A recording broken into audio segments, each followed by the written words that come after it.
All right. So I am posting a quick little video of the Anker Nebula Apollo, primarily because I didn't see any out there, and I've been using it for really just one night now, but I've really enjoyed it, and thought other people just might want to see it actually in action. So I already took it out of the box and have played with it for a little bit, and I had originally actually bought kind of an off-brand projector that claimed it was 200 ANSI lumens. It clearly wasn't. And I got the Anker Nebula Capsule, the original one, the one that looks sort of like a soda can and is supposed to be 100 ANSI lumens, and really liked that as well, but then saw that they had this one available that had just come out last month and still had the coupon code that brought it down to almost the same price. And so ended up trying this out, and the brightness, I will say, does seem really significantly better. And so ended up going with this. So I thought I would just kind of show, primarily just to sort of show off for those who are wondering. I do think the brightness is noticeably better than the 100 ANSI lumen. Just to sort of show the overall kind of look of it here, you can see it's got the same operating system, runs the same Android version as the regular Nebula Capsule. And just to give you a sense for overall, I mean, we are in California at around 2 p.m., so this is not a dark room, and it's quite bright. It is manual focus, as you can see here. There's a little dial on the left. A few things that I really like about it. I'm not going to do a formal unboxing or anything like that. It's pretty straightforward. It came with just the capsule. There was a remote control in there, which is this little remote, which is basically about the size of the actual, or maybe a little taller than the device itself.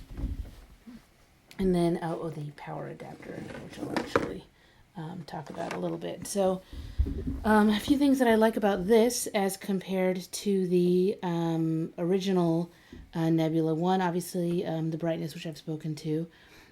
Two, I really like that you actually can do a lot of the controlling directly from the top of the device itself. So you can go to the home screen, you can do some basic navigation from there. You can switch it between sort of a mouse control mode, where you're moving a little pointer around, to a more of sort of swipe mode, I guess I would call it, where you're moving the pointer from spot to spot. I also really like that, I don't mind that it's still a manual focus. It's got that same auto keystone correction. So as you move it up, it'll automatically fix itself for you. And then you've got the same manual configuration of switching it into just a Bluetooth speaker if you don't really need it as a projector at the moment, and it still sounds pretty nice as a Bluetooth speaker. The other little things that I like about it, on the super cute Anker Capsule, the regular one, you have to use a separate little dongle to plug in a USB into it, which is actually how I play most of my stuff, just directly off of MP4 files. Whereas this actually, because, I don't know if it's because it's a rectangular rather than that soda can, it just plugs the USB directly in, so you don't have to have that separate little wire. I just don't like having to carry around extra wires. And HDMI, you plug directly into both, so that's not changed. I also love that you can both Miracast and Aircast off of both. We're a PC and Mac household, so that was really important to me as well.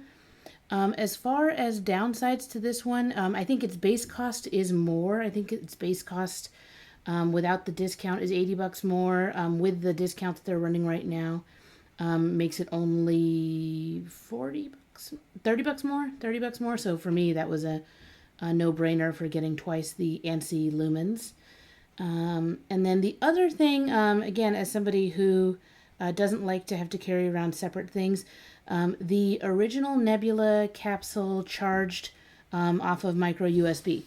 This seems to charge only off of this DC-in thing, which then means you actually do have to use, like, I just don't like carrying around extra things, so this would mean that I actually have to remember where this guy is at a given time. So that's really the only downside that I can think of with regard to this device as compared to other devices. But just to give you sort of the general look before I kind of sign off here, just on this quick review of what this looks like when you really back up.